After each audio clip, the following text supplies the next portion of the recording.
Hello everyone, welcome to my channel అండి. ఈరోజు ఒక డిఫరెంట్ అండ్ హెల్తీ రెసిపీతో మీ ముందుకు వచ్చేసాను. చపాతీలోకి కానీ రైస్లోకి కానీ చాలా ఈజీగా ఈ కర్రీ ప్రిపేర్ చేసుకోవచ్చండి. దానికి ఏమేమి కావాలో ఎలా చేయాలో చూసేద్దాం. ముందు రోజు నైట్ ఒక బౌల్లోకి మనకు కావాల్సినన్ని తెల్ల శనగలు, దాంతో రాజ్మా కూడా మనం నానబెట్టుకుని ఓవర్ నైట్ నానబెట్టుకుని పక్కన పెట్టుకోవాలి.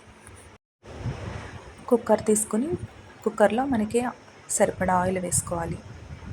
సరిపడా ఆయిల్ వేసుకున్న తర్వాత హీట్ అయిన తర్వాత మనకి మసాలా దినుసులు వేసుకుందామండి.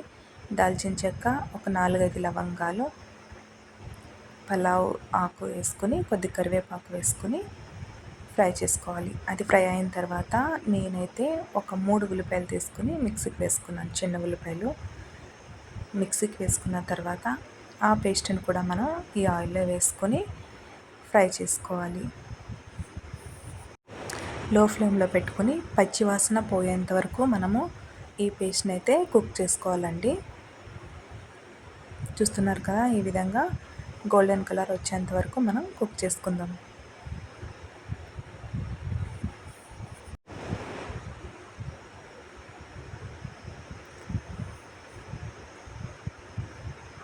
మనకు కుక్కర్లో అయితే చాలా ఈజీగా తొందరగా ఈ రెసిపీ కంప్లీట్ అయిపోతుందండి.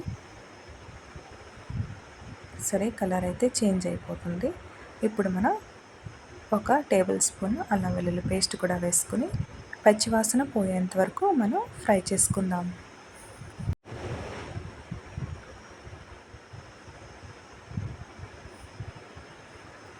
నెక్స్ట్ ఒక 2 టమాటాలు కూడా మనం ఈ విధంగా పేస్ట్ చేసుకుందాం. పేస్ట్ చేసుకున్న ఈ టమాటో పేస్ట్ని ఈ విధంగా ఫ్రై అయిన ఆనియన్స్ పేస్ట్లో వేసి ఇది కూడా పచ్చివాసన పోయేంత వరకు బాగా కలుపుకోవాలి.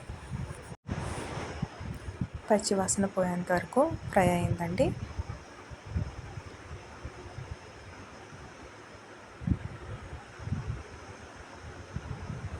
ఈ విధంగా ఆయిల్ పైకి వచ్చేంత వరకు ఫ్రై చేసుకుందాం. తర్వాత రుచికి సరిపడా సాల్ట్, స్పైసీ మీరు తినే విధంగా మనం కావాల్సినంత స్పైసీ యాడ్ చేసుకుందాం. తర్వాత పసుపు, ఈ 3 వేసుకుని అదేవిధంగా ధనియాల పౌడర్ కూడా నేను యాడ్ చేస్తున్నానండి. ఈ ధనియాల పౌడర్ కూడా యాడ్ చేసుకుని మొత్తం ఇదంతా ఈ పేస్ట్కి పట్టేలా కలుపుకొని లో ఫ్లేమ్లోనే ఇంకొక 5 లేదా 10 నిమిషాలు బాగా కుక్ చేసుకోవాలి. చూసారా, ఆయిల్ ఏ విధంగా అయితే పైకి వస్తుందో అప్పుడే మనకి ఈ కర్రీ చాలా టేస్టీగా ఉంటుందండి.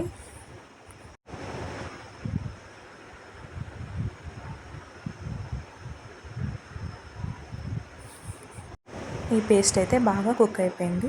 ఇప్పుడు ముందుగా నానబెట్టి పెట్టుకున్న ఈ తెల్ల శనగలు మరియు రాజ్మా, వీటిని మనం ఏ వాటర్లో అయితే నానబెట్టుకున్నామో ఆ వాటర్తో పాటు ఇందులో వేసేసుకోవాలి. వేసుకుని బాగా కలిపి కుక్కర్ మూత పెట్టేసుకుందాం.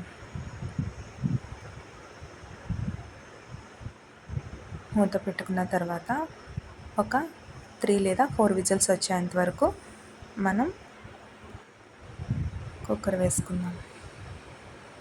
4 విజిల్స్ వచ్చిన తర్వాత ఆవిరిపోయాక ఓపెన్ చేసి చూస్తే చల్లారిపోయి కర్రీ అయితే రెడీ అయిపోయిందండి. లాస్ట్గా కొత్తిమీరతో గార్నిష్ చేసుకుంటే కర్రీ అయితే రెడీ అయిపోతుంది. ఇంట్లో కొత్తిమీర లేనందుకు నేనైతే వేయలేదు.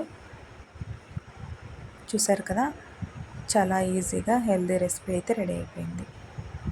మీరు కనుక ఫస్ట్ టైం నా ఛానల్ చూస్తున్నట్లయితే సబ్స్క్రైబ్ చేసుకోండి. Thank you for watching.